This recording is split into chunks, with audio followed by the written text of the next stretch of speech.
girls and boys, welcome to the World Storytelling Cafe. And we are coming from all over the world. Lloyd is in Marrakesh in Morocco. Maria is in the west of Ireland. At least I think she's in the west south of Ireland. Where are you? Where are you, Maria? In Cork this evening. In Cork, yes, southwest of Ireland. And I'm sitting in Cluj in Romania. Very beautiful here. And I have been in the forest for the last few days, but I'm now in the city. But tonight is about forests. And we need to recognize that Louis is with us. Say hello. Everyone say hello, Louis. Hello, Louis. Hi, Louis. Hi, Louis. Member.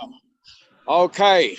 So without further ado, and no further procrastination, Maria Gillan, take it away. Stories from the forest. Thank you so much. Lovely to be here. And John, thank you so much for allowing Kerry Writers Museum to partner up with you this evening to bring this beautiful stories from the forest. So in very recent times, they sent me deep into a forest up in County Cavan, and we just realised the beautiful relationship that there is between storytelling and the forests and how far that goes back. So we want to give great love to Louis, who comes every week to this session, and tell him thank you very much for allowing us to do this special. So thank you so much, Louis. So we have some fantastic tellers. We've all met on the beautiful Story Road. Many of us have met in Marrakesh last year, and we're all looking forward to going back there this year. So the very first person that I'm going to invite in is the lovely Shane Ibbs. So Shane, you can just be getting ready there now while I find you. Shane Ibbs, and he's going to tell us all about his forest. Ah, there he is. Very good. You know, so Shane, there's the two of us together in our little forest. Isn't that amazing? We are indeed. It's a real forest behind me. That's it. And the two of us met in cyberspace in the World Storytelling Cafe, and then on the streets of Marrakesh. And it's been lovely being able to meet fantastic storytellers this way, you know. And are you looking forward to coming back this year? Indeed. It's going to be I think it's going to be a bit crazy with all the people that are coming. I know, and there's still room for more to come. So if you're out there and you're thinking, what kind of fantastic holiday could I have this year with people of great heart? Just think of the Storytelling Festival in Marrakesh, and everybody back in Kerry Writers Museum will be waving at us, and we'll be sending stories home to Kerry Writers Museum again this year. So Shane, you are a forest man. Can you tell us a little bit about your bushwork? Yeah, I get out some of the time. In the summer, I spend in the year I spend more than 8 weeks sleeping in the woods, actually, working with kids in the day, and then I'm left alone at night, and I sleep solo in the woods, which was a very scary experience when I first did it. In fact, it was a very scary experience the first few times I did it, actually. But that fear is gradually gone because there's nothing that can hurt you in the forest. It's we don't live with bears and wolves anymore, sadly.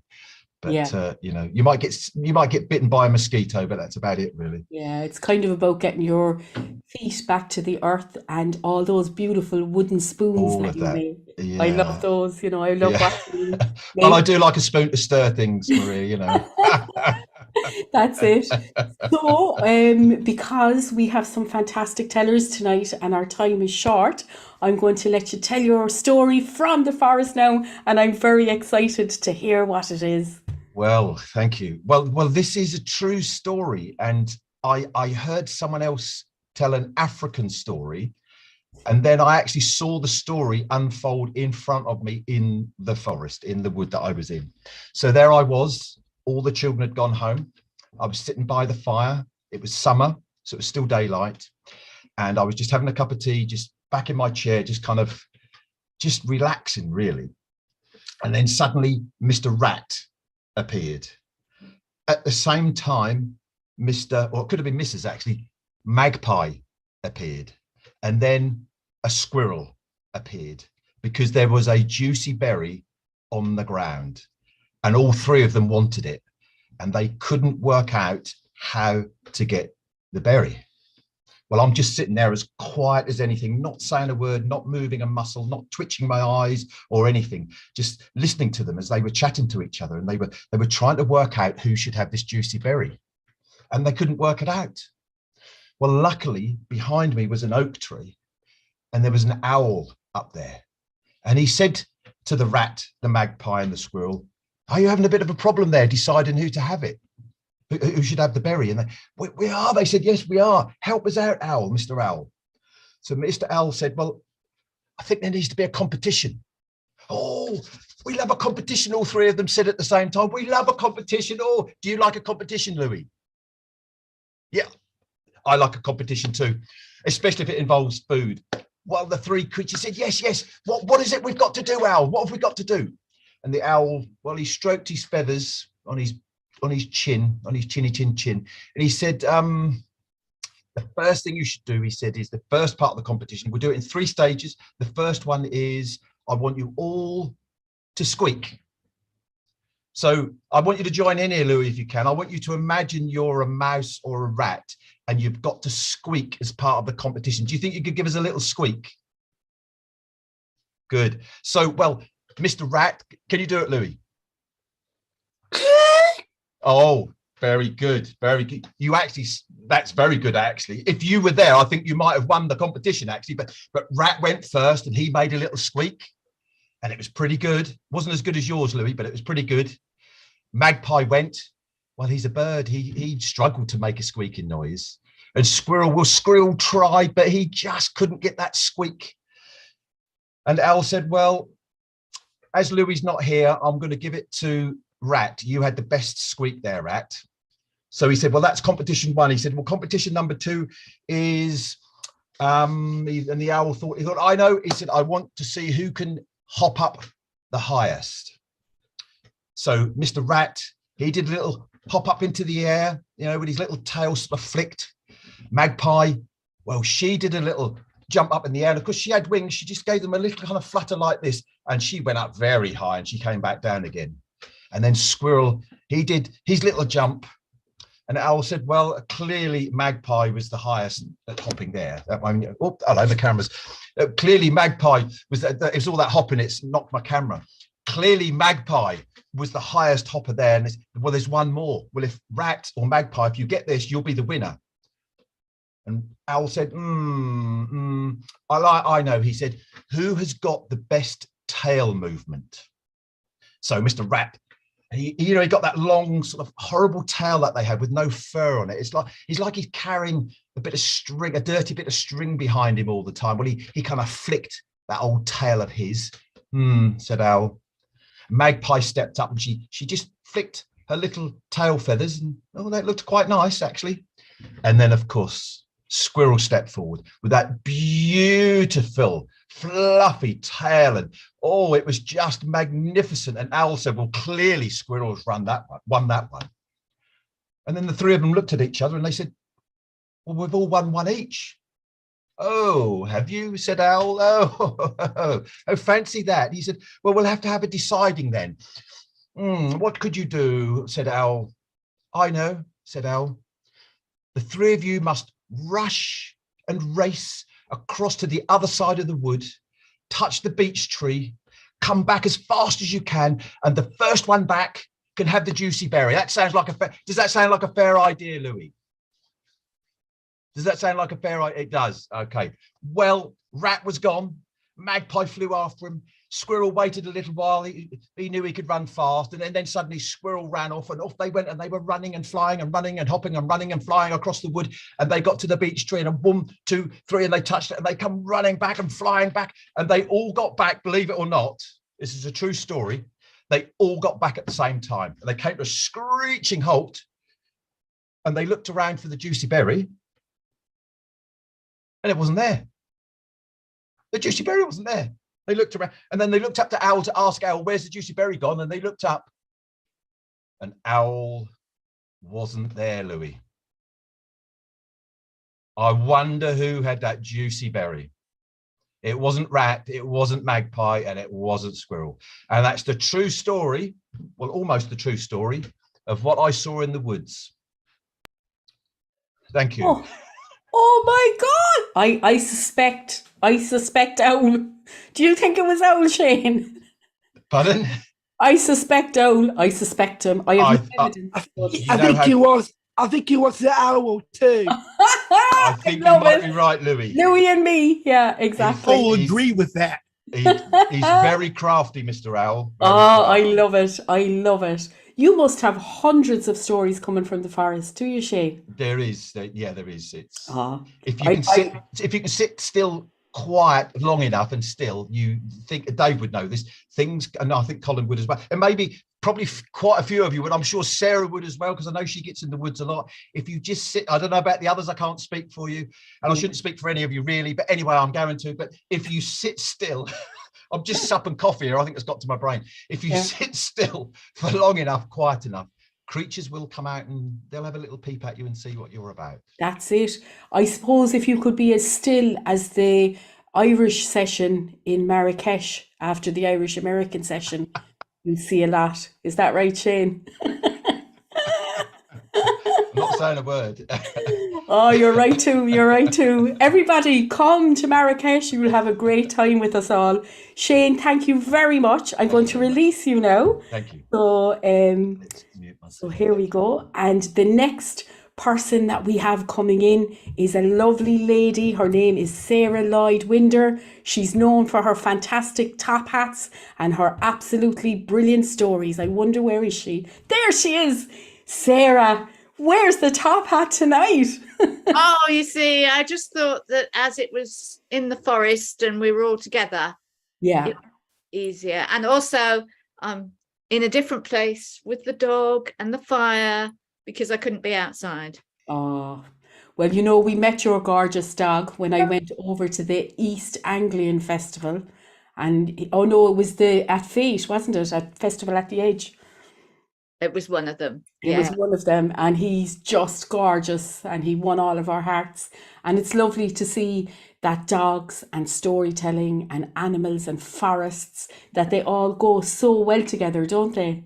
They do all mix and match. Exactly. And of course, Sarah, you've come to Kerry and you've been in the Kerry Writers Museum.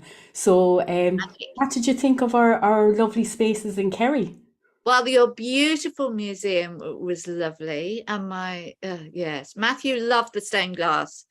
Yes. Yes, he had to take pictures of it all. This is it. But the atmosphere was lovely. And when you did the evening story outside and you had the castle in the background, is that a castle or a keep or? Yeah, it's our Listowel Castle, and there's loads of stories about that as well. But tonight we're sticking to the trees and the forest and the roots and the ancientness. And I just can't wait for your story. So Sarah, without further ado, what story have you for us this evening? Oh, I've got a story of a mouse. Because when I go to the wood, often the big animals have gone, or you can hear them, but you can't see them. But often I can see mice or shrews, different shrews. And this is a mouse story. In the center of the wood is a big, big tree. And at the bottom of the tree are the long, long roots. And they reach down and they hold the earth. They really do. And in the bottom, there's a little hole, a tiny little hole. And sometimes you know that the mouse has been in and out. And I've sat there and the dog mooches around. He's very quiet. He's magical for watching things because he is very quiet. And I can sit there quietly and see things. But I don't think I really saw this story. It's a bit too clever. There once was a mouse who lived in the wood. And he loved living in the wood. And best of all, he loved the moon. Then one of his friends said, "You know, the moon is made of cheese." Well, even mice in the wood love cheese. They love cheese better than anything else. So this little mouse thought, if only I could get up to sniff the moon and perhaps lick the moon. Now, a mouse is very, very small, and to a mouse, a little tiny bush is very big.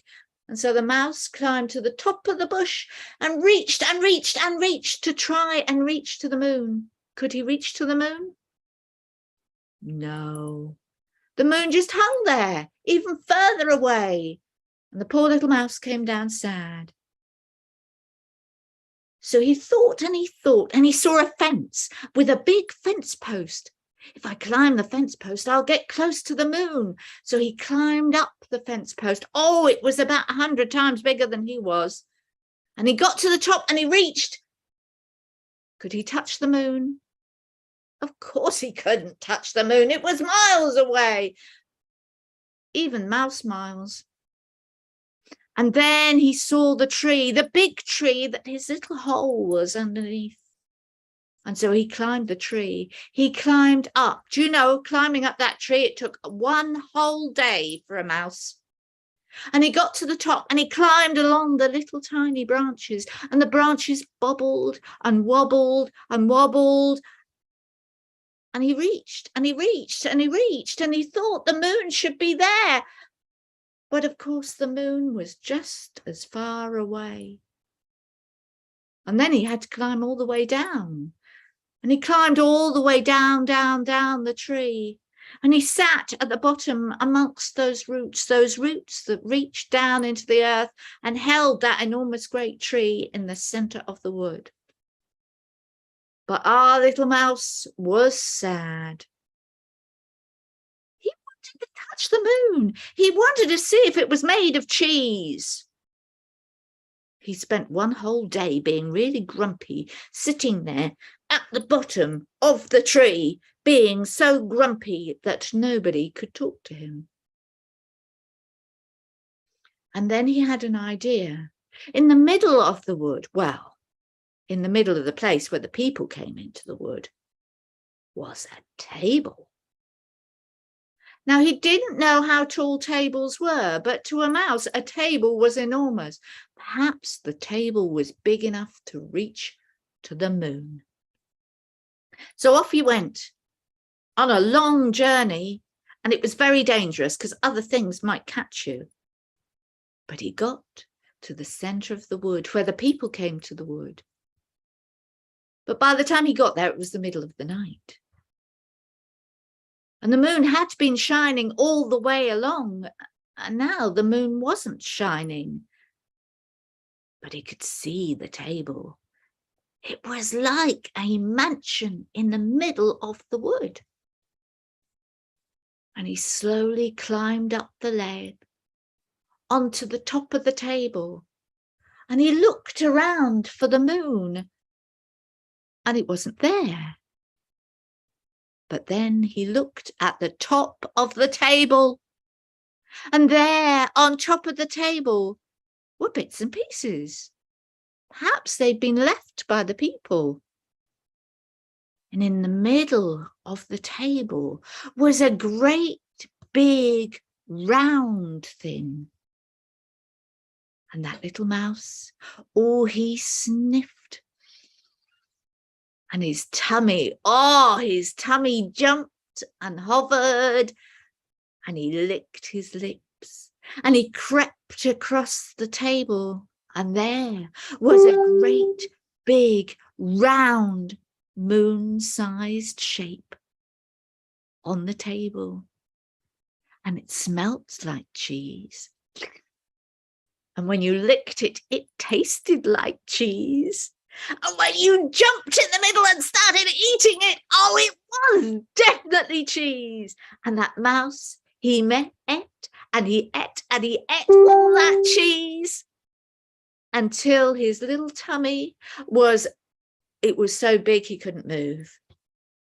And he sat there on the table and looked at the sky, and there were lots of stars, but no moon. And then he laughed and thought, of course there's no moon, it's in my tummy, I've eaten it, because The moon is made of cheese, and I've just eaten it all. And that's my story of the mouse who ate the moon. My goodness, I loved that. I loved it. And I love cheese, you know. So I'm thinking I might sit in my garden tonight and see if bits of the moon fall off. Moon cheese. I'd love it. Cheese.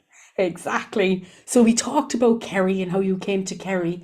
But what about Marrakesh? What was your favourite thing in Marrakesh last year? Oh, you know, when you walk back at night, late at night, Yeah.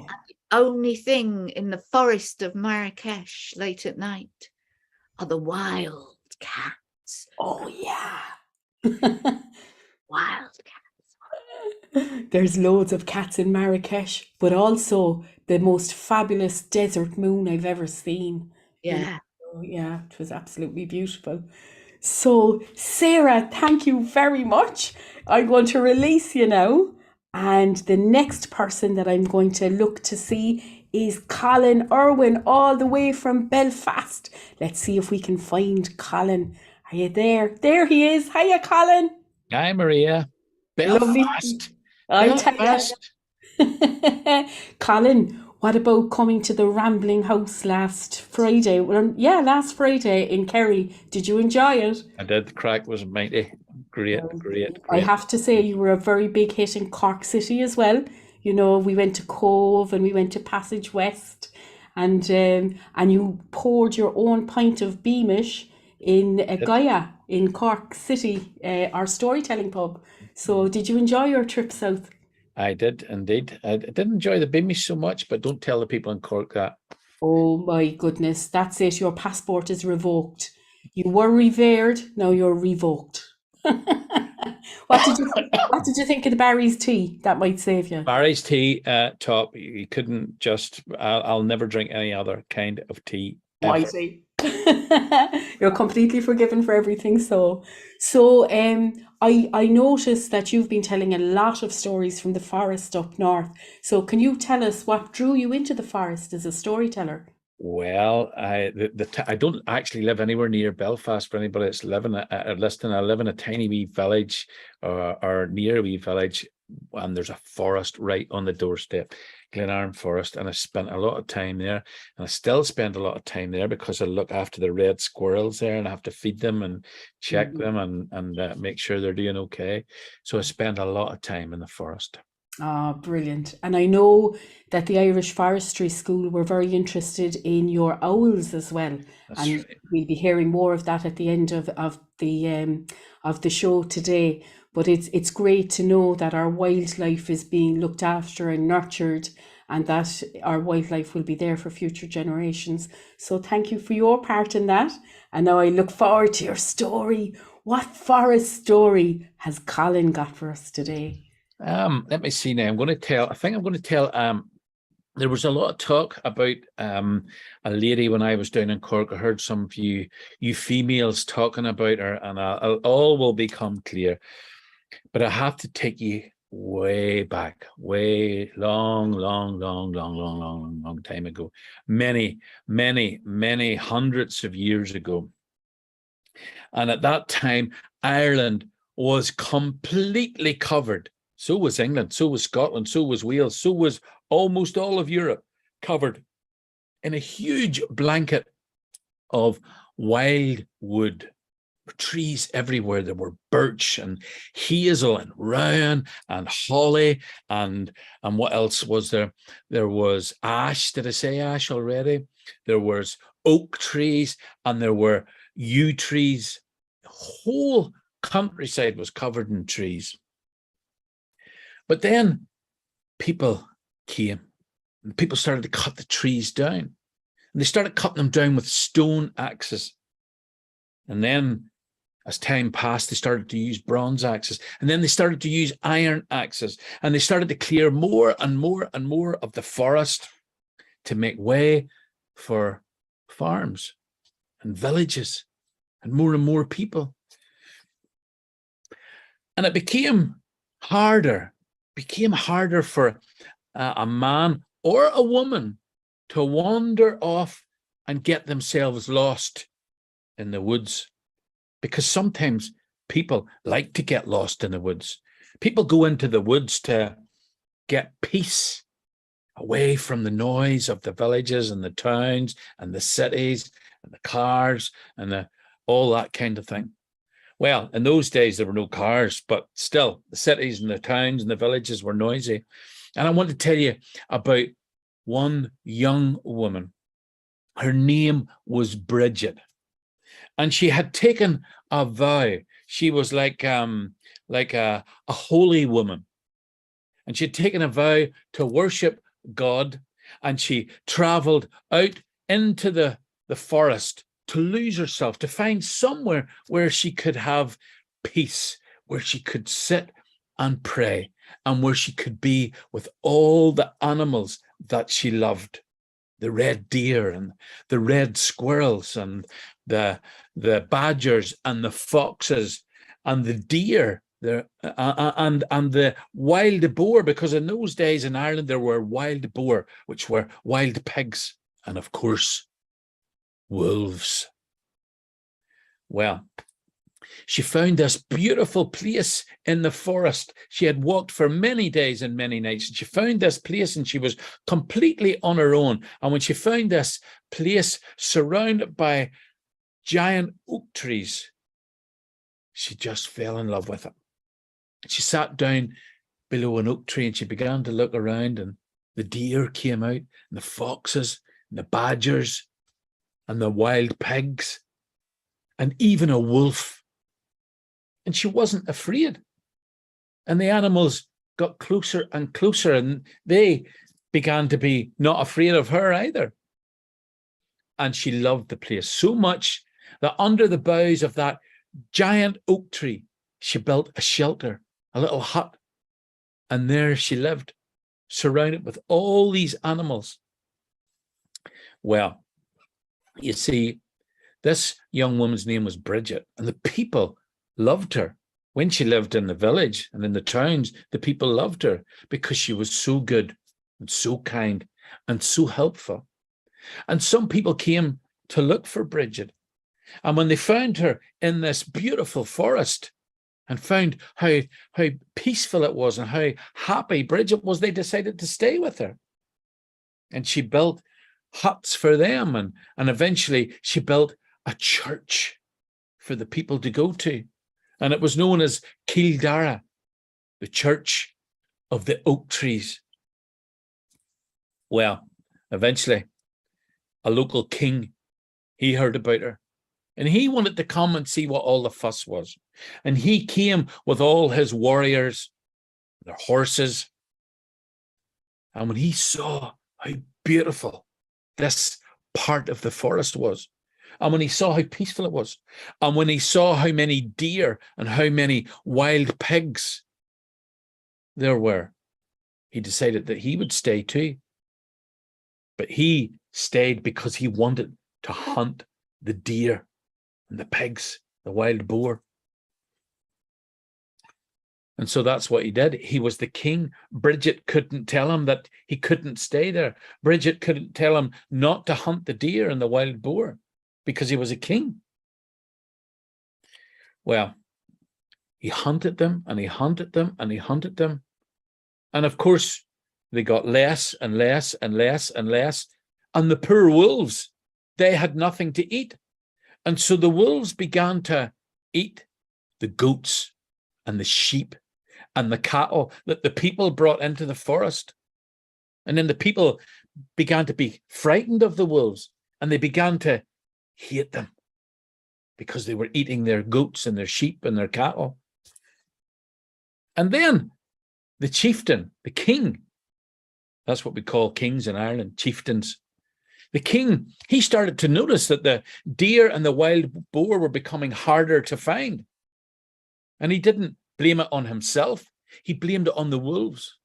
And so he said, anyone who kills a wolf and brings it to me, I will give them 1 gold coin. And so the people were poor, and they started to kill the wolves, and they would bring them, and the king would give them 1 gold coin. But this hunter killed a she-wolf, and he brought it to the king. And with it, he brought a cub, a little baby wolf. He hadn't the heart to kill the wolf, and he gave it to the king. And the king looked after the cub, and he reared it up until it was a huge, big wolf. But of course, now it was tame, like a dog. And the king was so proud of his giant wolf because everybody was frightened of it. So fierce looking, but it was really just like a big pup. And he loved that wolf in a funny kind of way. Well, one day there was a woodsman out in the deepest part of the forest chopping wood. And as he worked, this wolf came towards him. And the huntsman was terrified. His heart was beating in his chest, and he saw the wolf coming closer and closer and closer, and he didn't know what to do. Should he run? Should he climb a tree? And eventually he took his axe and he threw it at the wolf. And he killed the wolf there and then. And he felt really sorry and really sad that he'd killed this wolf, but then he thought he would take it to the king and get a gold coin for it. And he took it to the king. And when the king saw the wolf, he was furious because it was his wolf. It had wandered away. And he said to the man, "You've killed my wolf. For this I will punish you." Well, the poor man said, "I didn't know it was your wolf." But the king was so furious, he ordered that the man be seized and thrown into a dungeon until he would decide what to do with him. Well, the woodsman's wife came, and his children, and his friends, and his neighbors, and they begged for mercy. They asked the king to release the woodsman, but he was so angry, he would not listen to their pleas. Well, then the people went to Bridget. They told her the story. "You can help us. Please, if you go to the king, he might listen to you. Please help us." When she heard the story, she felt very sorry for the wolf that had been killed. But she felt sorry for the woodsman too. And so she asked to borrow a cart and a horse. And on that cart and horse, just as it was getting dark, she rode towards where the king's camp was. And as she was riding through the forest, she noticed something white, flicking and moving through the huge oak trees. She didn't know whether it was a ghost or what it was. And she watched and she watched, and the horse began to get really nervous and stumble and fall because it was so frightened. But do you think Bridget was frightened? Not at all. She was not feared in the forest. And she watched that white thing moving through the trees, and it got faster and faster and came closer and closer. And as she was riding along on the horse and cart, it dashed out from the trees and it leapt up onto the cart. And as it was leaping towards her, Bridget could see that it was a huge white wolf with its mouth wide open. She could see its huge fangs and its pink tongue hanging out of its mouth. And it leapt up onto the cart, and with that big pink tongue, it began to lick Bridget's face. And she laughed, and she hugged the wolf and said, "Behave now." And the wolf lay down beside her and put its head on her lap, and she stroked its head, and they rode all the way to where the king was. Well, when the king saw that white wolf, he wanted it. He wanted it for himself. And Bridget said, "If you release the woodsman, I will give you the white wolf."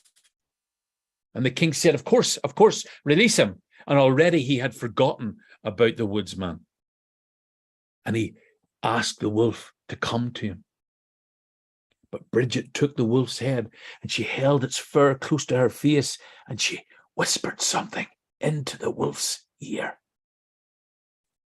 And when she had finished whispering into the wolf's ear, the wolf turned. It walked over to the king and it sat down beside the king and he stroked its head. And for the rest of that king's days, that wolf stayed by his side. But when the king died, that wolf disappeared.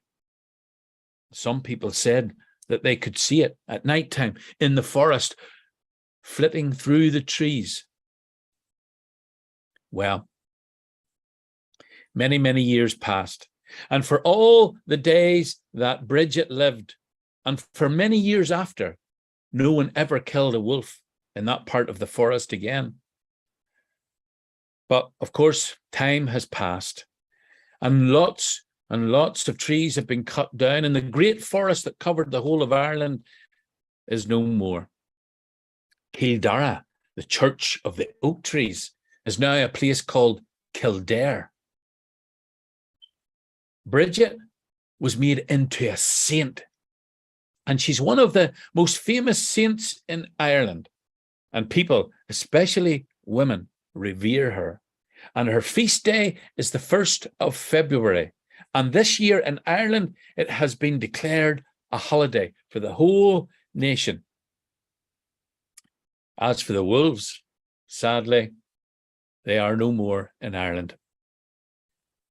But they say that in little fragments of the ancient oak forest that still remain in Ireland, sometimes at night, you can still see a white wolf walking or running through the trees.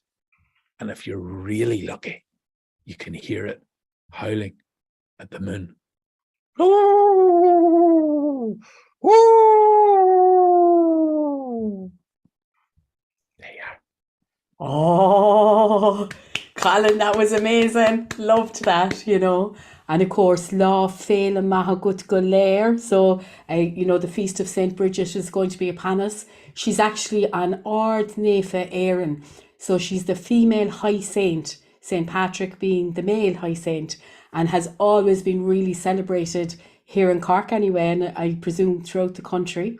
I've been to her church in Kildare, and there's great legends about the 7 virgins keeping the lights awake and her prowess over the mists of Ireland.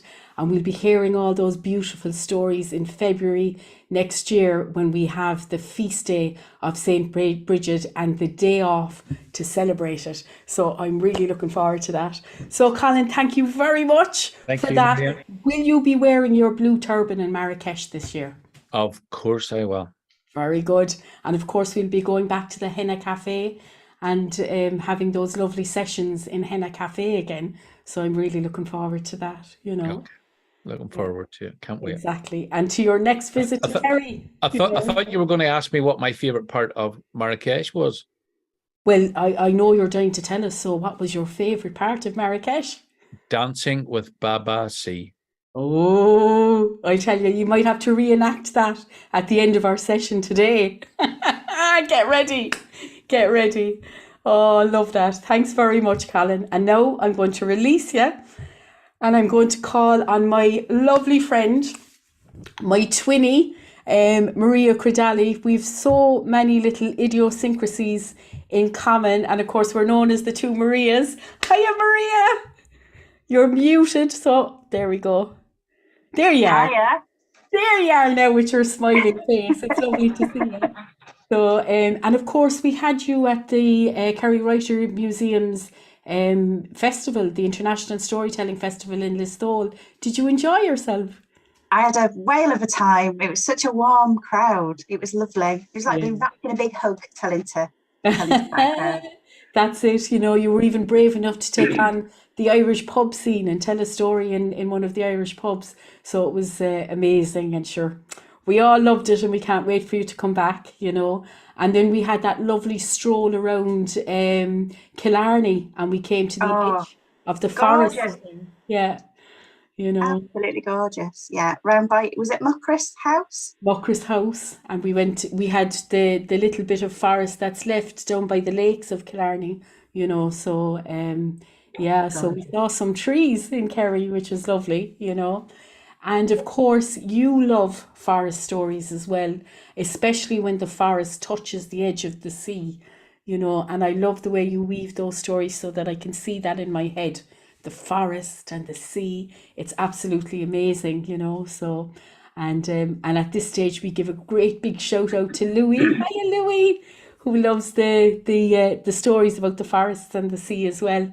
So, Maria, what story have you for us this evening? Well, I've been walking in the woods quite a lot at the moment because the trees are just changing colour. So all the golds and the reds and the oranges are coming. And I don't know what it's like where you are. Oh, Where I exactly am. the same. Exactly the same. When the breeze is blowing at the moment, there's this lovely shower of leaves coming down and spinning jennies. Don't know if you've got, I don't know what people call them different things. The helicopters, sycamore seeds, they're all whirring and whizzing around. So Lovely. I'm really, really enjoying the woods. And while I'm walking through the woods, as well as what I can see, I'm always listening because I'm always picking out the different sounds of all the birds. And if I'm lucky, I can catch a sight of, well, there's a pair of jays actually in the woods near me, and they sound like really angry, squawky parrots. But I don't catch a glimpse of them that often. But when I do, you can tell they're the jays because they've got that lovely blue flash on their wing, haven't they? And we've got lots of robins and all sorts of things. And I thought I would tell you about the birds because I don't know if you know this, but birds didn't used to have all of those lovely colours, There was no sheen on a magpie's tail. There were no stars dancing across a starling's breast. They were all one colour. And the story goes like this. Long, long ago, near the beginning of time, Mother Nature made the birds. She'd gone to the tree of life, and the tree of life, this great big tree, was heavy with birds' nests. There were tiny little nests. There were huge, great, messy nests. There were beautifully woven, intricate nests hanging down. And there were nests on the floor, nests at the tip, nests inside the trunk of the tree. And each of those nests had a clutch of eggs, loads of different sorts of eggs, from tiny ones through to really quite big ones. All colours, different colours. There were blue ones, there were white ones, there were speckled ones, there were ones that had squiggles drawn all over them, all sorts of eggs. And Mother Nature watched and waited. And then one by one, she heard a tap, tap, tap. And one by one, each of those eggs broke, and out of it came the birds. And they were fully feathered, and they were every colour under their... Actually, they were all brown. Each and every one of them, all different shapes and sizes, but they were all brown. And they made all sorts of different noises, squawks and squeaks, but they were all the same colour. Mother Nature thought for a moment, this was really not going to do. How were the birds going to find their mates?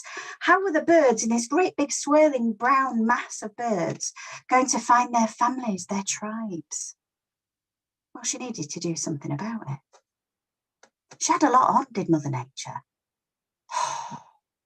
She was very busy. Right, she had the idea. She went over to a handbag. It was quite a big handbag. She was a very busy woman. And she opened up this enormous handbag and she rooted down into it and she fished out, yeah, that'll do. She fished out her paints. And then she had another bit of a rummage and she found, we're going to get her there. Line up, she said to the birds.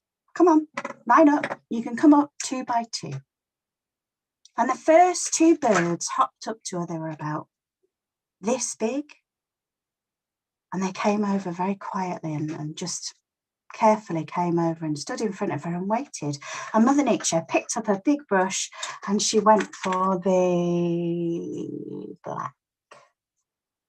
She painted them all over in black.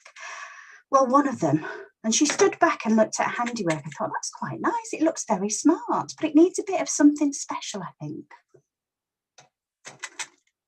She got a paintbrush and she mixed her red with her yellow, and she made a really bright orange, and she, a little circle, perfect, around each eye. And his partner, she left a lovely brown colour, and she'd made the very first pair of what? Can anybody tell me? You can unmute and shout it out, or you can write it in the chat. She'd made the very first pair of blackbirds. They hopped off into the trees. In fact, they went under the trees and started scrabbling around in the undergrowth to look for insects. And next up, there was quite a huge bird, actually, a big, hefty bird, this bird was. And it came up with its partner, and she stood there and looked and thought, that looks like quite a cheeky bird. I think I need to give it some quite distinctive plumage. And she got a paintbrush, and she picked out the black and the white, and then she got a drop of oil, and she spilled the oil all the way down the bird's back tail feathers, and they went all shades of red and pink and blue and green. And the two birds stood and looked at each other and admired their plumage, and then they cackled to each other and flew off into the trees. And she'd made the very first pair of magpies.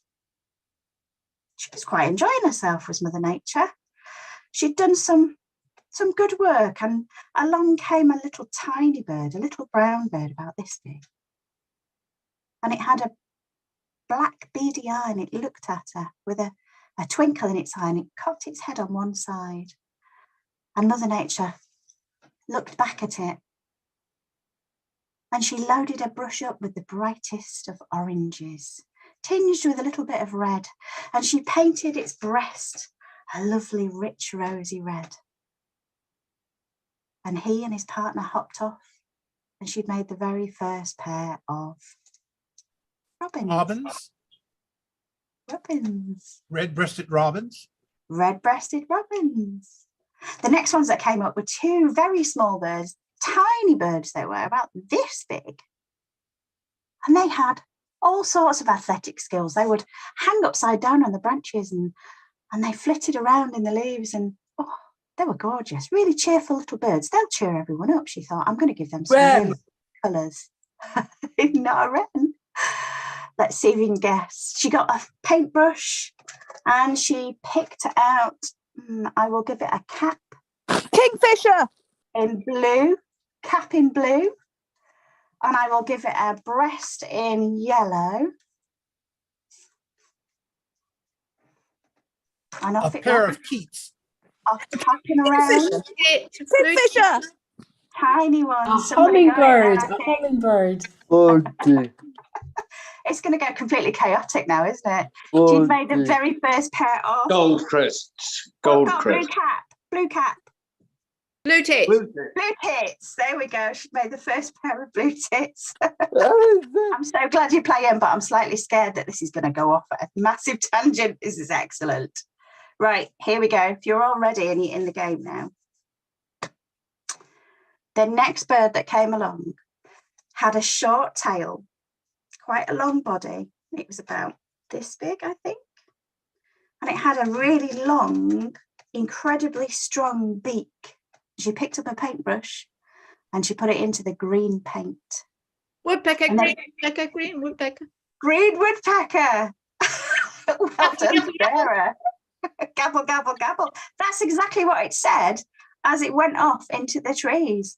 And she thought, I think somebody at some point is going to call that yaffle.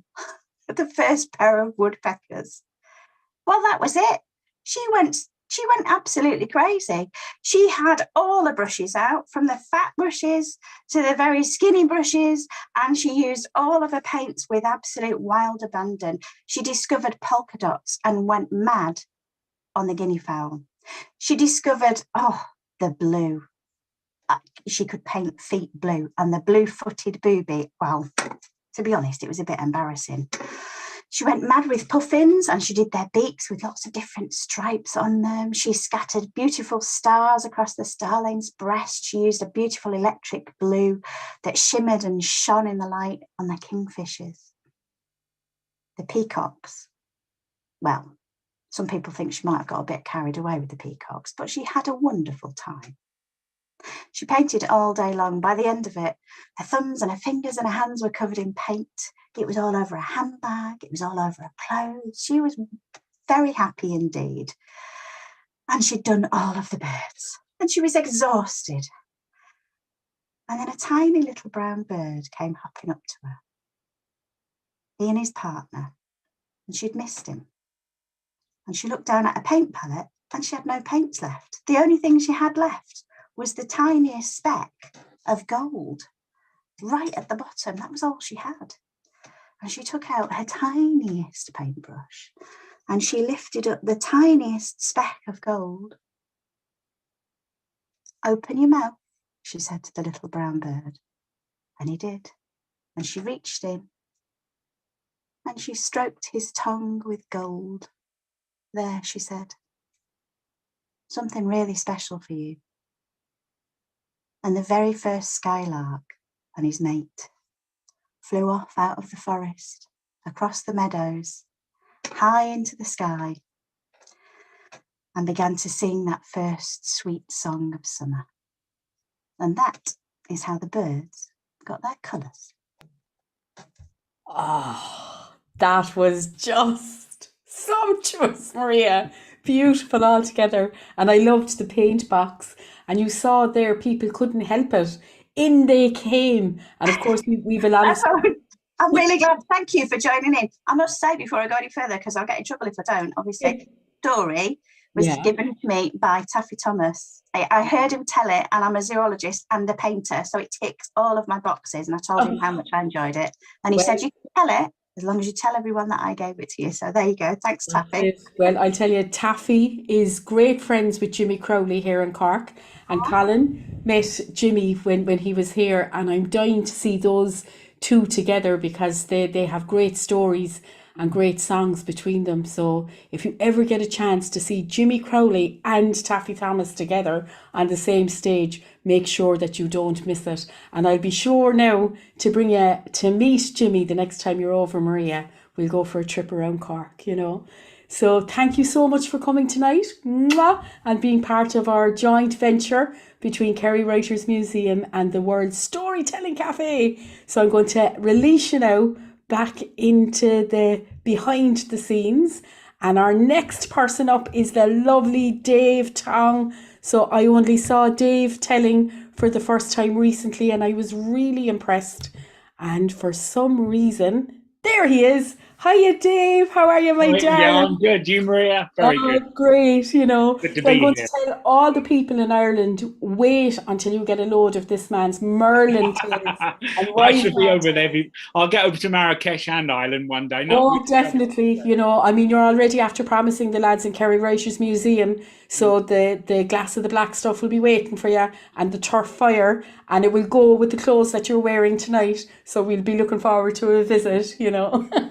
So tell us about your connection through story with the forest.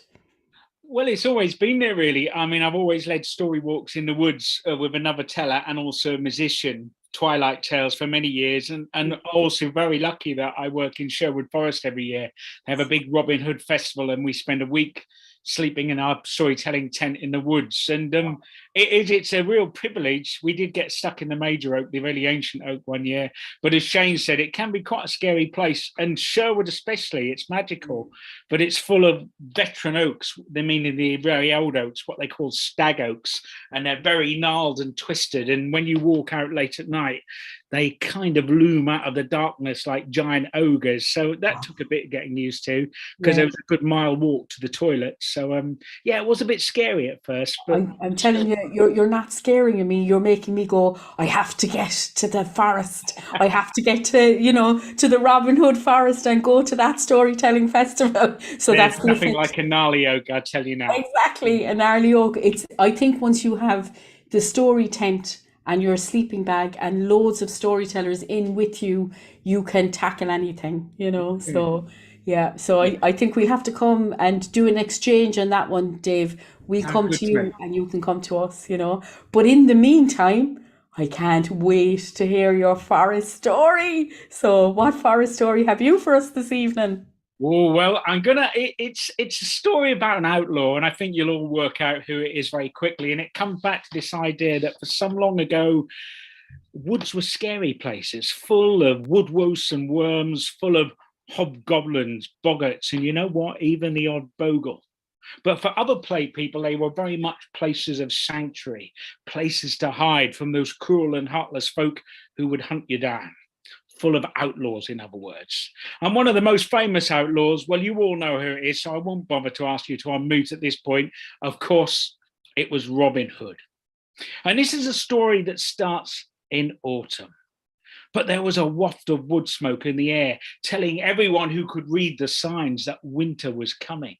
And so as my story starts, it finds Robin Hood and his merry band of outlaws, men and women, all gathered around a roaring fire, all warming their hands, all filling their bellies full of the king's finest ale and the Sheriff of Nottingham's finest wine.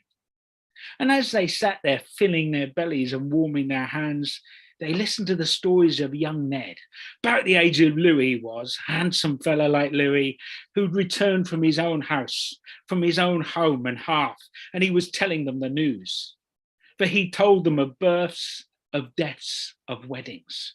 He told them of a calf, a baby cow that had recently been born with 2 heads. Imagine that. But he saved the best to last. For now he told them of a competition soon to be held in Nottingham itself, a competition to find the finest archer, the finest bowman in the whole of merry old England. They didn't bother asking people from Ireland because they knew they were too good with bows already. It was a sheriff's idea, says Ned, and he's had a silver arrow made, which is fletched and tipped with gold to give to the winner as a prize to be handed over by the Sheriff of Nottingham's young wife, a fair young woman for such a foul man as he. Well, at this news, Robin and his merry band began to argue about who should go to take part in the competition, who should go to stand guard. And only one person didn't join in, and that was Robin's girlfriend, Maid Marian. She said, "You are fools and dullards, and you, Robin Hood, you are the biggest ninny-hammer of them all. For as sure as Little John is the tallest amongst us, Friar Tuck is the widest. I'll tell you now, the Sheriff of Nottingham, he is as cruel and as cunning as an hungry wolf. He will be watching. He will be waiting for you." But Robin laughed, as only Robin could. And you know how this goes. He went, "No!" For he knew it was a trick. That's why he must go. To prove himself a great man with a bow, to prove himself finer still than the Sheriff of Nottingham. Well, the day of the competition arrived. Robin's men disguised themselves in rich men's gowns and poor men's rags, and they made way for Nottingham. And when they got there, they'd never seen so much hustle and bustle. Every inn, every alehouse was full to the brim with archers from across the land. And so Robin's merry band had no problem hiding behind booth and stall, between the apple-cheeked wife of many a rich merchant. All stood watching, all stood waiting, all stood looking at the silver arrow, for there it hung between 2 thin willow withies, 2 sticks stuck in the ground in front of the sheriff's throne. And there was the cruel and heartless Sheriff of Nottingham. He was watching. He was waiting for bold Robin Hood, but of Robin there was no sign.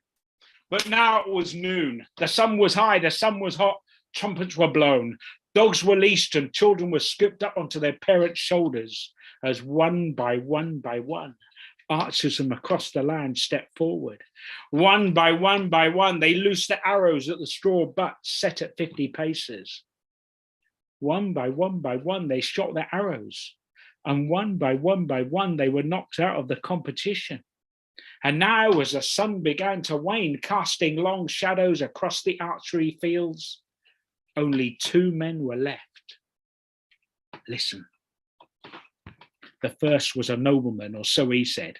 He called himself Roger of Doncaster, although the common sort, the likes of you and me, they called him Red Roger, because he had the blood of many an English man, woman and child upon his hands. He was the sheriff's man. But the other man was old. He was bent low by time, He wore a raggedy cloak. He wore a hood and a broad-brimmed hat which covered his face. And he went by the name of Working of the Wold. All eyes upon the two men as the butts were moved back another 50 paces. Red Roger stepped forward. He fitted arrow to bow. He leant, he aimed, he loosed. His arrow flew through the air straight and true, struck the very heart of the target. This was a fine shot. Such a fine shot, there was a great cheer from the crowd. And so if you want to unmute and cheer, go for it right now, quickly. Woohoo!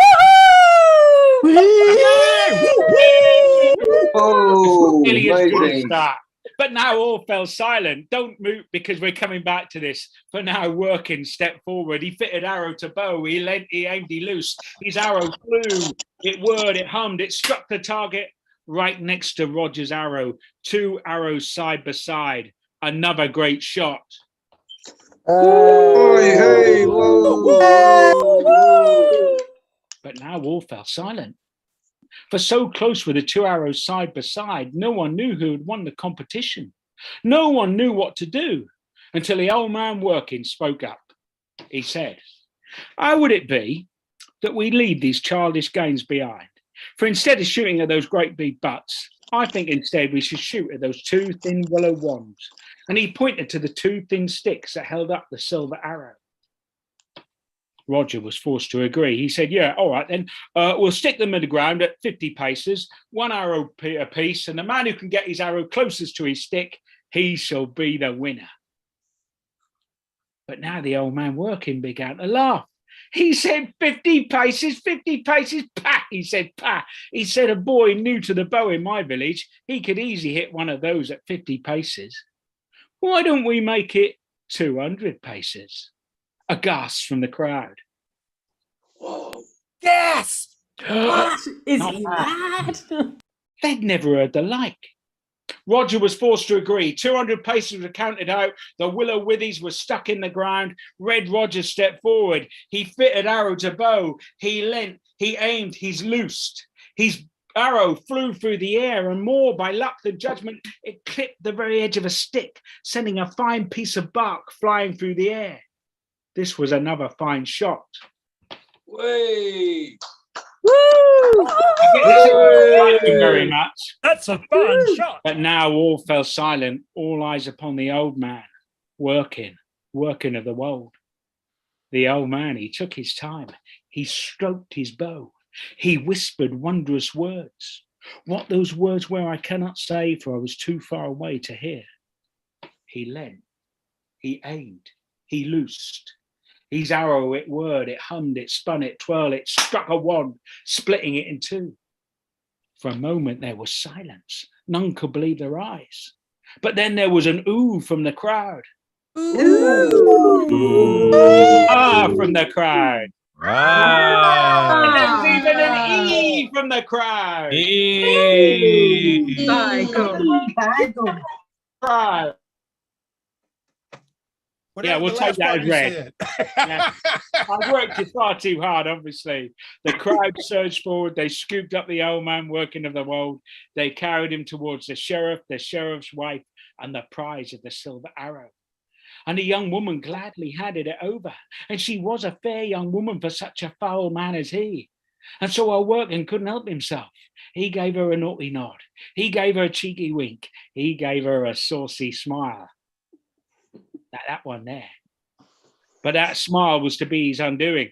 For now the sheriff was watching. He recognized the smile in the corner of the old man's eye. For this was no old man really. It was Robin Hood. Robin of the Hood. Robin Hood.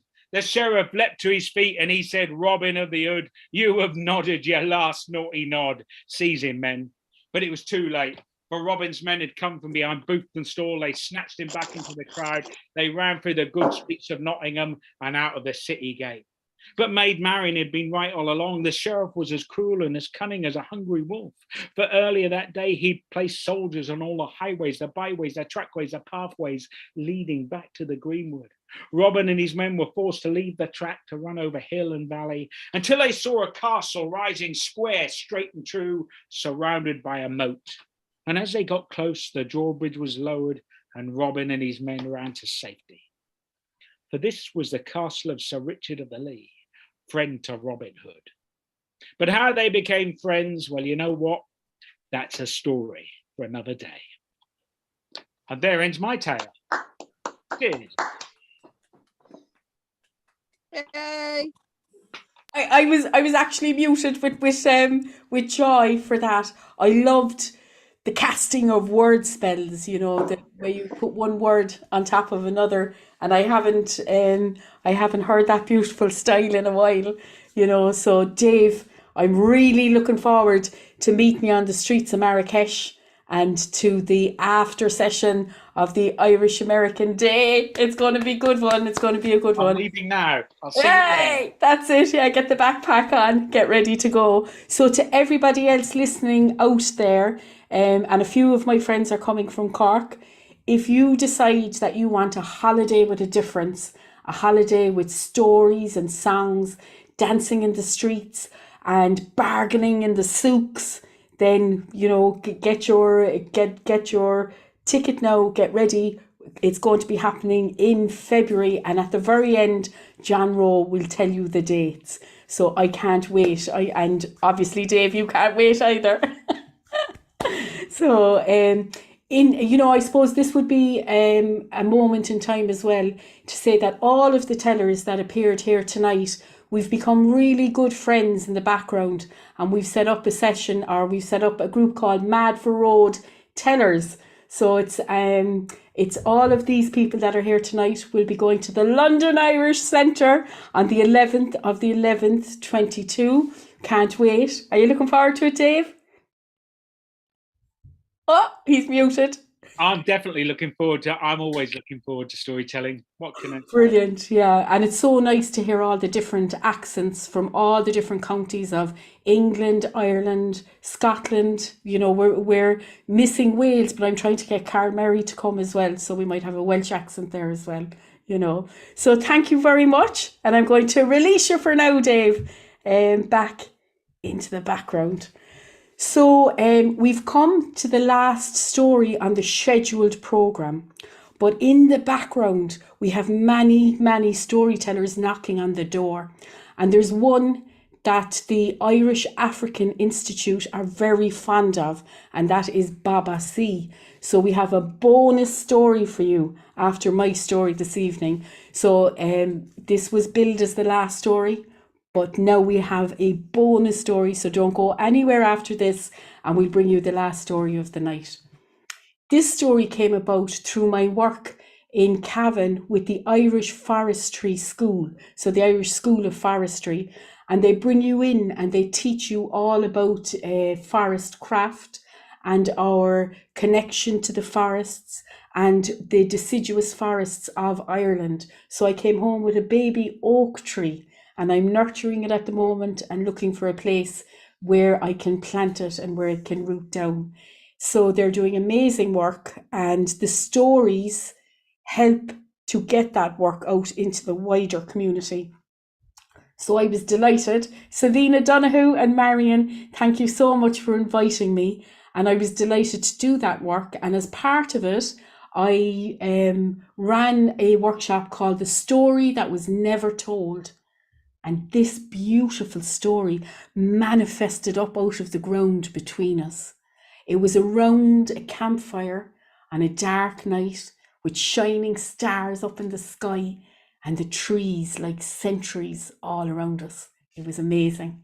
And this story is the story that came from that. At the edge of the forest, you'll find the Mana Fasa, the wise women. And at the edge of this forest called the Secret Forest, there lived a woman called Shan No Sheila, a Banfasa of many years, a Banfasa with great wisdoms. And she would listen when the forest would call her into the heart where the grandmother tree would be.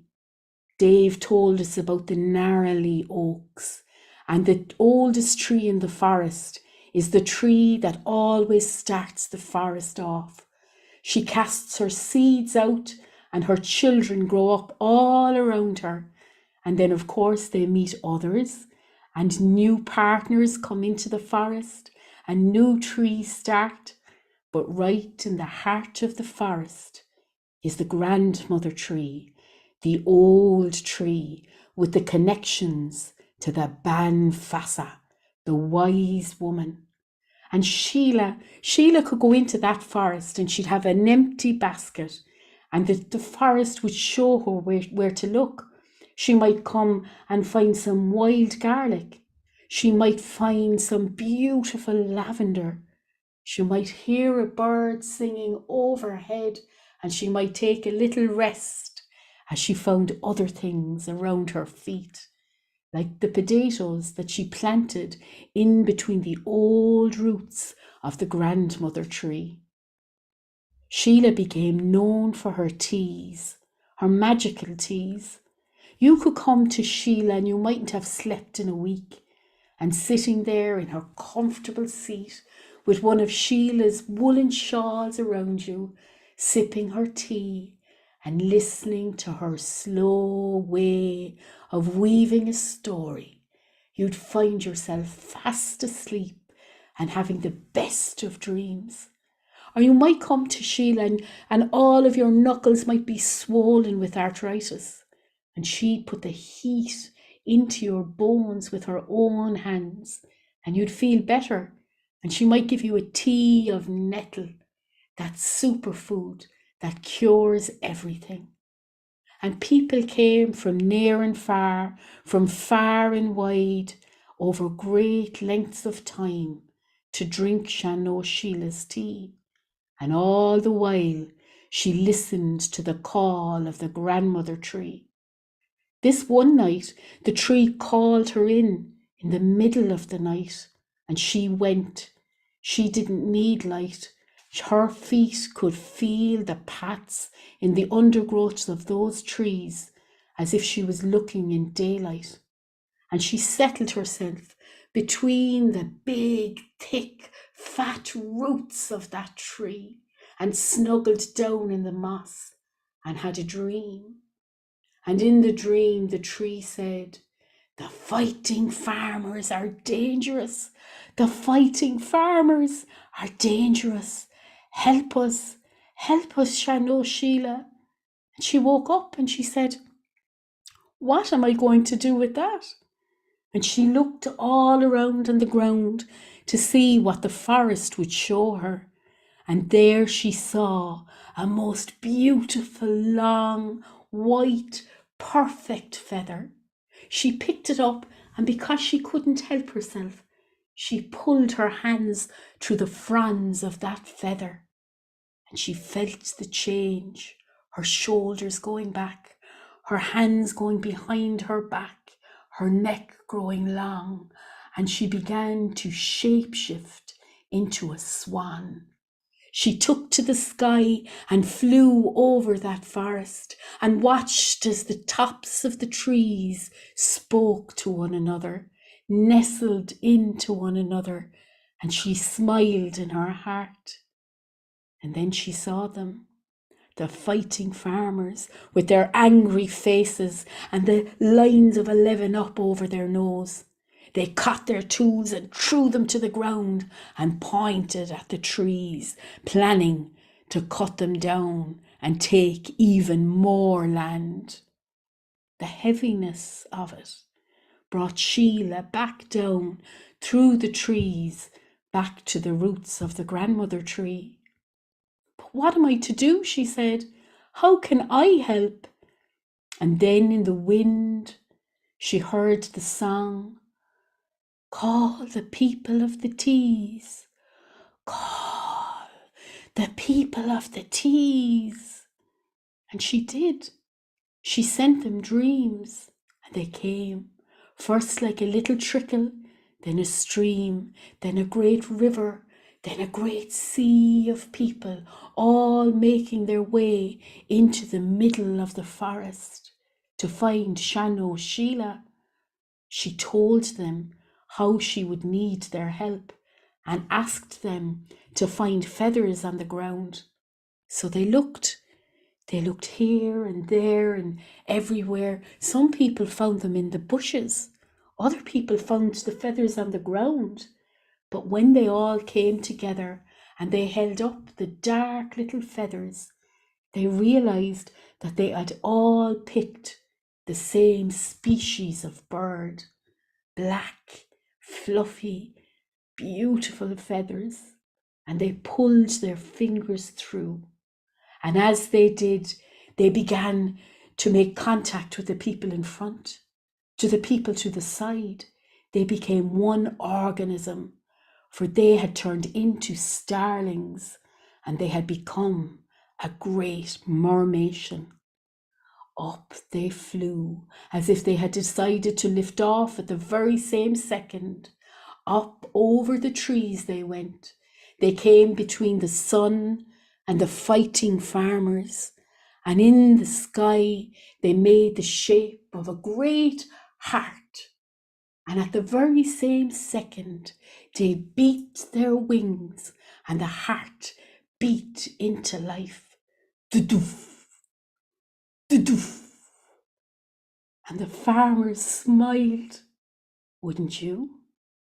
And they kept smiling.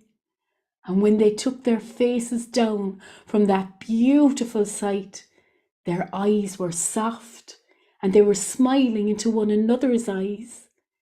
They put down their tools, they shook one another's hands, and they went home, for they knew that they had enough.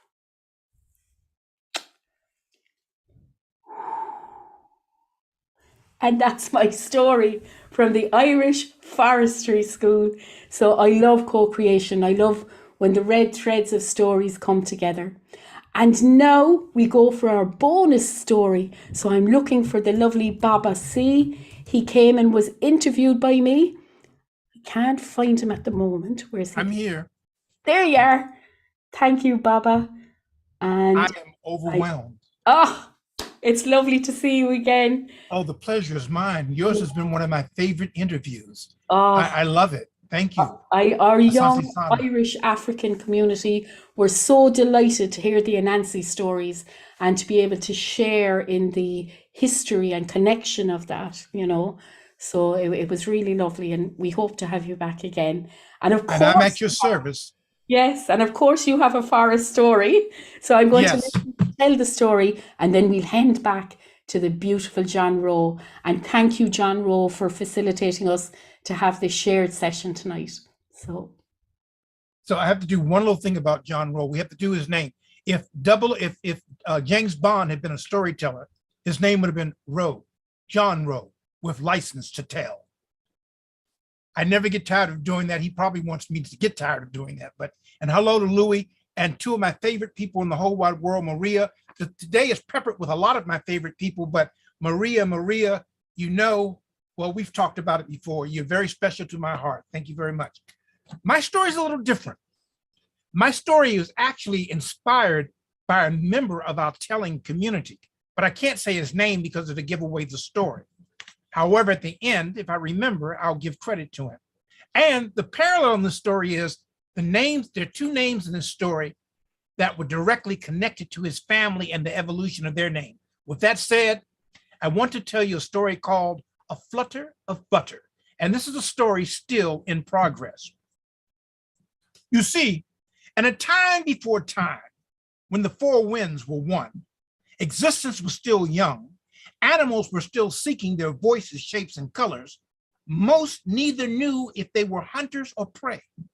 The trees, the flowers, and the weeds were struggling to make more trees, flowers, and weeds. Now, there were two strange little creatures still finding their way, but this tale is only about one of them. The other creature's a story for another day. Some call these creatures the booters, but language is still young, so butters was easier to say. Now, the butters had one job, just one job, to collect nectar and sprinkle the land with the seeds and pollens of trees, flowers, and weeds. Hard work for the frail creatures that could barely walk, could barely stand, and could not walk very far nor long. Yet the butters were as busy as bees. Wait a minute. That's not right. There were no bees, not yet. Sometimes I get the stories confused, but it bees that way sometimes. Despite that butter's best efforts, seeds and pollens were stacking up with nowhere to go. Seeds and pollens were rotting and smelling up the earth. One day, the butters heard the four winds arguing. We should go this way. No, we should go that way. I don't want to go that way. I want to stay away from the three of you. Excuse me, brother winds?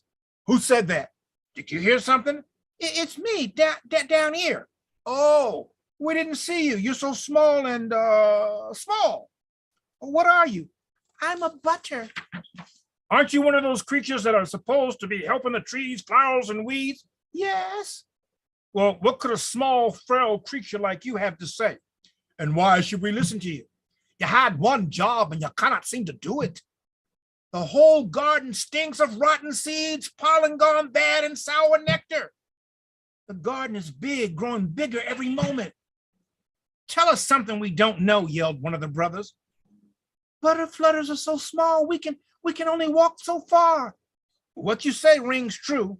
What's a ring? That's a whole nother story. Oh, didn't you say you had a suggestion? Yes, I did. Then out with it. What are your names? We are the Brothers Wind. But don't you have names? Yes, I am the North Wind. I'm the South Wind. I'm the West Wind. And I'm the best wind of them all. I'm East Wind. Says you. Of course, each wind brother was a different wind altogether, and though he thought he was the best. But alas, as a certain global griot is known to say, that's a story for another day. Back to this story. We're still waiting on the butter's suggestion. Yes, out with it. Well, if you like my suggestion, maybe you could do the butter family a small favor in return. What's your suggestion? Instead of staying in the garden, why don't each of you create a direction, name it after yourself, and go see what you can see? The brother winds looked at the butter for an eternity of seconds. Splendid idea. What a great suggestion. I agree. 'Tis time to blow this place. Time to explore the four corners of this very round world. Then we agree. Now, what can we do for you, little butter, and for your family? Well, even though we are flutters of butter, our legs are not made for walking. It takes too long to for even a kaleidoscope of butters to walk to all the trees, flowers, and weeds, gather their seeds, nectar, and pollen, and then spread them about. Maybe you could help the flutters of butter do our jobs faster. West, east, south, and north looked at each other. Smiling, they howled. Hey, Dave, do us a howl. Unmute, do us a howl. Do us a howl. Oh! That was a good one. Now go back to mute. It's done. No longer will flutters have to walk. The brothers of the winds will have your backs. And the brother winds kept their word. And that is why to this day, trees and flowers and weeds are so thankful, because to this very day, butter flies. And that is my story of the butterflies. Thanks, inspired by Keith Butters, whose family name used to be Booters, and I did not know that when I was writing the story, and it went from Booters to Butters. Butterflies, but margarine still walks. Margarine shouldn't even be in the same story as butter. No, it shouldn't. Yeah, so thank you so much, Baba, for bringing the bonus. You often bring the bonus, so I really appreciate that, It's my pleasure. And, we're looking forward, hopefully, to your visit to Ireland at some stage. Hey, Maria, would you remind people that whenever they see the hats, whether it's for World Storytelling Cafe or the artist telling stories, to please push that button, and if they can, to make a contribution? So now you've heard it here, folks. We're trying to keep this festival in the World Storytelling Cafe is kept going through pure heart, and all of the storytellers arrive out, and we're really well looked after by the fantastic community in Marrakesh. But in order to keep it going, it would be great if you could contribute to keeping that going, and no contribution too small. Will that do, Baba? Yes, actually, that was spot on. Mighty, thank you very much. And with that, I'm going to release you. So thanks very much.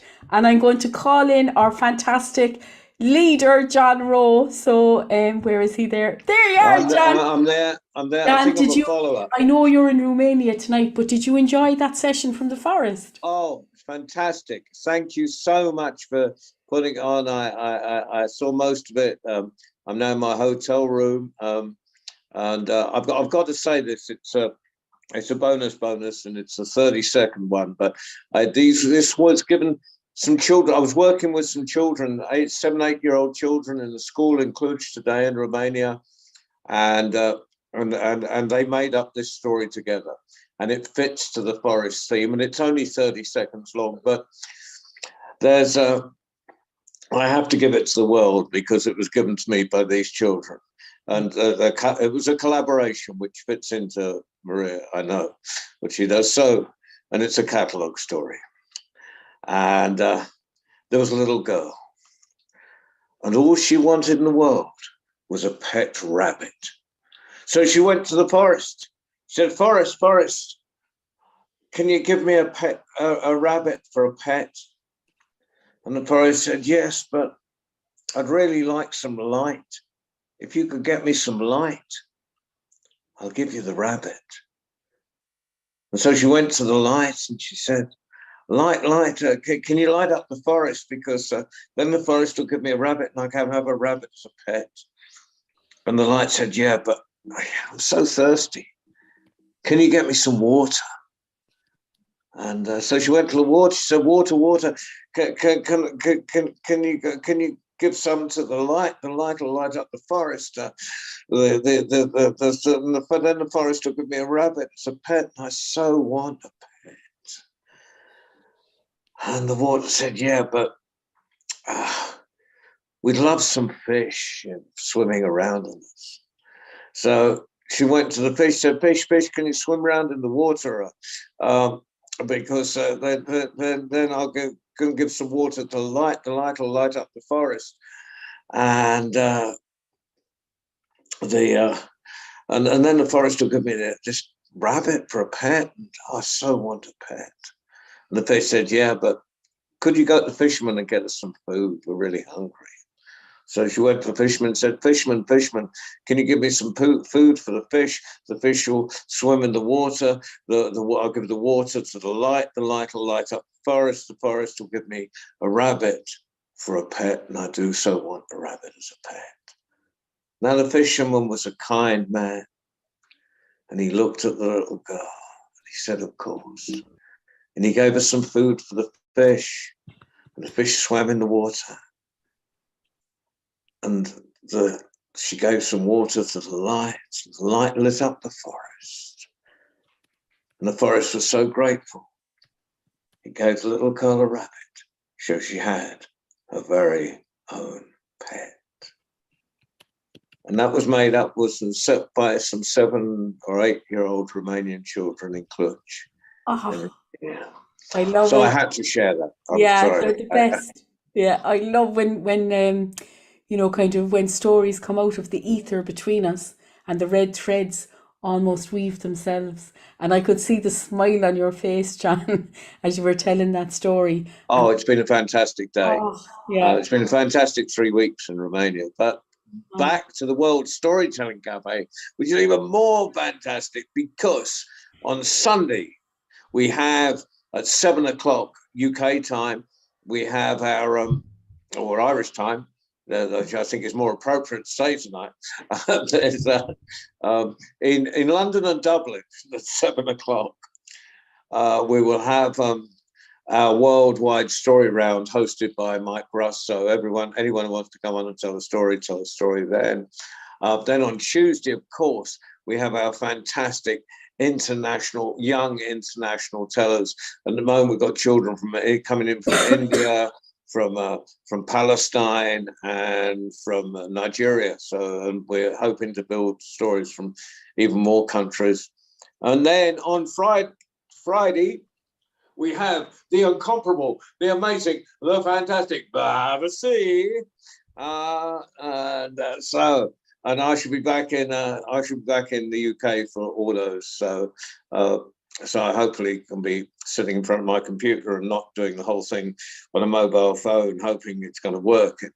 I was in the park earlier when I opened this, in the park in the middle of Cluj. But fantastic for now. Thank you very much, Maria, for organising this amazing evening. Thank you to Kerry Writers Museum for working with us, and thank you all the tellers, and especially thank you all the listeners, and of course, most important listener of all is Louis. So thank you all. Thank you. Thanks. Good night. Good night. And the people flying the magic Or good carpet tonight. afternoon if you're by the sea. John, could I say something before we go? One little quickly. Is that okay? I think you're allowed. You fantastic. You own this react. John, You've gone mute, himself. John. John, you've gone mute. You muted yourself, John. I'd just like to introduce a new member of the team in Marrakesh, who I know would like to say hello. Is Jasmina there? Hi. Welcome, Jasmina. So Jasmina is a fantastic cook, and she's also studied computers at college. So I think she's going to be she's going to have a lot of fun. And I know she also has done clowning. So it's just going to be great to have her in the team. So hi, Jasmina. Hi. Welcome. Can't wait to meet you, Jasmina. Mwah. Jasmina, I will see you in that'll be November. And I can't wait to see you. And our team is getting stronger and stronger in the cafe. Yeah. Thank you, Mike, for your recruiting. It's an amazing team anyway. Thank Lucy. Lucy was in Marrakesh last week. She found Jasmine. Oh, Lucy, yeah, sorry. Well, Jasmine found us. Jasmine found us, didn't you, Jasmine? And Jasmine is pretty amazing. From what I understand, she has been entertaining hundreds of children all at once through her clowning and doing art and all kinds of what they call animation in Marrakesh. So we look forward to seeing that work, Lucy. You know. Yeah. And anyone who hasn't met Kamal is there in the orange t-shirt. Hiya, Kamal. Can't wait to see you again. And people have probably met Walid. Who is very competent with the computers and sorting all these things out for us. So we're really happy to have everybody there doing everything in the cafe. Are you still in Marrakesh, Lucy, or are you home? No, I'm in Hertfordshire, in a forest actually, but I'm in Hertfordshire. Well, I should be back in the UK on Monday. So thank you all. Thank you to staff at the Storytelling Cafe that, of course, fly this magic carpet for us several times a week. Good night, everybody. Good night. Good night. Take care, everybody. Bye, Later, Louis. Thanks, Mike. Later, John Rowe. Marie. Thank you, everybody. All right. Until the next time, to be continued. Ciao, everyone. Yes, Louis. I am not going to swimming today. I noticed that, but we're glad you stayed around. But because we have to let I'm not doing it for 3 weeks now. I'm not doing it. I'm not doing it for 3 weeks. This week, next week, or week after. All right. Well, we're always glad when you're here, Louis. You make a big difference, and we're pleased to see you. But we need to let Walid and company go because they have other responsibilities. So we'll see you next Friday because I'm telling stories next Friday, Louis. I know that. All right. So everybody take care. Thanks, Mike. Thanks, Walid. Thanks, Louis. Thanks, everybody. I have to thank. Bye. Until the next time, to be continued. Walid, you better turn us off because we'll stay here forever. Bye.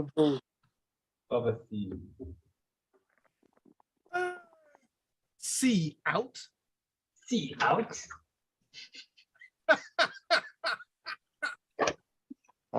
See you next time.